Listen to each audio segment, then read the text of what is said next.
જૂનાગઢમાં પવિત્ર દામોદર કુંડ દૂષિત થતા કોંગ્રેસ મેદાને આવ્યું છે। 15 દિવસ અગાઉ વિરોધ નોંધાવી દામોદર કુંડ સ્વચ્છ કરવા માંગ કરવામાં આવી હતી, પરંતુ કોઈ કામગીરી ન થતા હવે કોંગ્રેસ આંદોલનની ચીમકી ઉચ્ચારી છે, જેથી હવે આગામી 5 દિવસ દામોદર કુંડ સ્વચ્છ ન થાય તો આંદોલન કરવાની ચીમકી ઉચ્ચારવામાં આવી છે।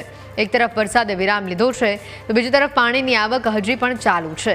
સાથે દશામાનું વ્રત પૂર્ણ થતાં લોકો કુંડમાં જ મૂર્તિ પધરાવી જાય છે, ત્યારે દામોદર કુંડની સફાઈ કરવા માટેની માંગ उठी है।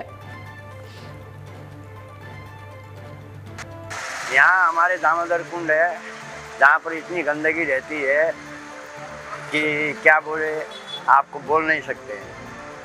कितने पितृ तर्पण करने के लिए आते हैं, सब नहाने के लिए आते हैं, देश विदेश से आते हैं यहाँ आदमी, लेकिन उस गंदगी में नहा के जाते हैं।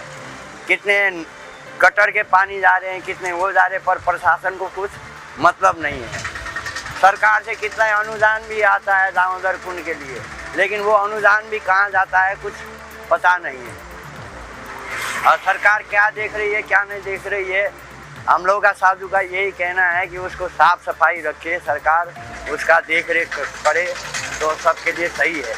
જે દિવસે અમે 10-12 દિવસ પહેલા આંદોલન ધરણા પ્રદર્શન કરેલ ત્યારે સવારે 6 થી લઈ સાંજના 6 સુધી 2-4 દિવસ સુધી 10-15 માણસો સફાઈ કર્મી રાખી અને સફાઈ કરેલું, પરંતુ 4-5 દિવસ સફાઈ કરી હાલ કાંઠાની પણ સફાઈ કરવાનું બંધ કરી દીધું। હાલ દશામાનો પવિત્ર તહેવાર ચાલે છે, લોકો મન પડે ત્યાં મૂર્તિ પધરાવીને જતા રહે છે, એટલે ત્યાં પ્રશાસનને પણ વિનંતી છે કે તમે ત્યાં સિક્યુરિટી રાખો, લોકો મન પડે ત્યાં પાણીમાં મૂર્તિ ન પધરાવે।